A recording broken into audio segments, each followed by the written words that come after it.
నంద్యాల జిల్లా ఆటోనగర్లో భూ కుంభకోణం జరిగిందని మాజీ ఎమ్మెల్యే భూమా బ్రహ్మానందరెడ్డి ఆరోపించారు. 100 కోట్ల రూపాయల విలువైన ప్రభుత్వ భూములను అక్రమంగా కబ్జా చేశారని తీవ్ర ఆరోపణలు చేశారు. వైద్యులతో కలిసి జిల్లా ఎస్పీ కలెక్టర్కు ఫిర్యాదు చేశారు. గత వైసీపీ హయాంలో నిబంధనలకు విరుద్ధంగా భూముల రిజిస్ట్రేషన్లు జరిగాయని చెప్పారు. కార్మికులకు అందాల్సిన స్థలాలను ప్రైవేట్ వ్యక్తులకు కట్టబెట్టారని మండిపడ్డారు. మున్సిపాలిటీకి చెందిన గ్రీనరీ స్థలాన్ని కూడా మాయం చేశారని ఆరోపించారు. కుంభకోణంపై సమగ్ర విచారణ జరిపి బాధ్యులపై కఠిన చర్యలు తీసుకోవాలని భూమా బ్రహ్మానందరెడ్డి కోరారు.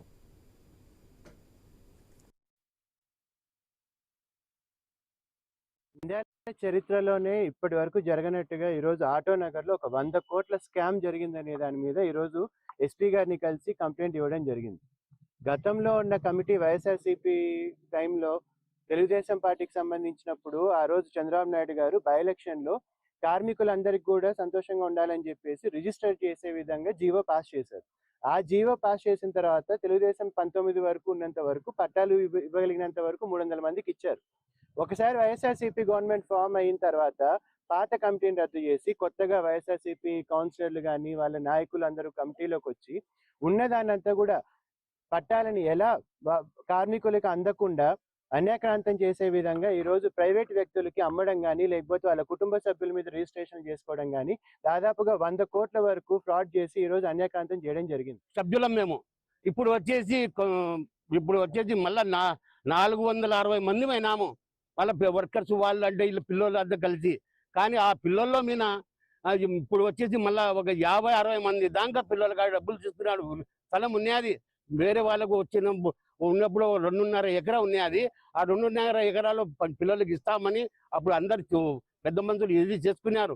కానీ ఈయన ఇవ్వకుండా వేరే వాళ్ళకు అమ్మేసి అవుట్డోర్స్కి అమ్మినాడు. చాలా మంది అవుట్డోర్స్కి వచ్చినారు, వాళ్ళకు అమ్మేసి అంత మనకు దుర్గమం చేస్తున్నాడు. ముందు ఉండేది 360 మంది దాకా ఉన్నాం, ఇప్పుడు వచ్చేసి మేము 600 మంది దాకా అయినాము. ఇప్పుడు జరిగినది ఇది. ఇప్పుడు ఎంతమందికి వచ్చి 360 మందికి డిపోల్టర్స్ వాళ్ళకి అందరికి స్థలాలు ఇచ్చారు. కొత్త మంది పిల్లలకు ఎవరికి ఇవ్వలేదు.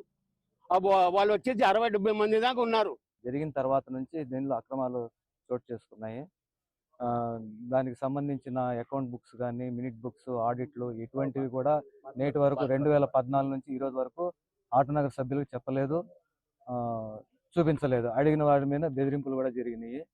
సరే మేము ఈ విషయమే అన్న దృష్టికి తీసుకొచ్చిన తర్వాత ఎంక్వైరీలు జరిగినాయి. తర్వాత ఆర్డీఓ గారు కూడా ఎంక్వైరీ చేసి మాకు రిపోర్ట్ ఇవ్వడం జరిగింది. ఆ రిపోర్ట్ని తీసుకుని మేము ఇప్పుడు ఎస్పీ గారికి అందజేశాము. ఎస్పీ గారు సానుకూలంగా స్పందించి వాళ్ళ పాత కమిటీ వాళ్ళు ఆ బుక్స్ కానీ అవన్నీ ఇస్తే అప్పుడు తెలిస్తే మాకు తెలిసినంత వరకు కనబడినంత వరకు ఒక 20 స్థలం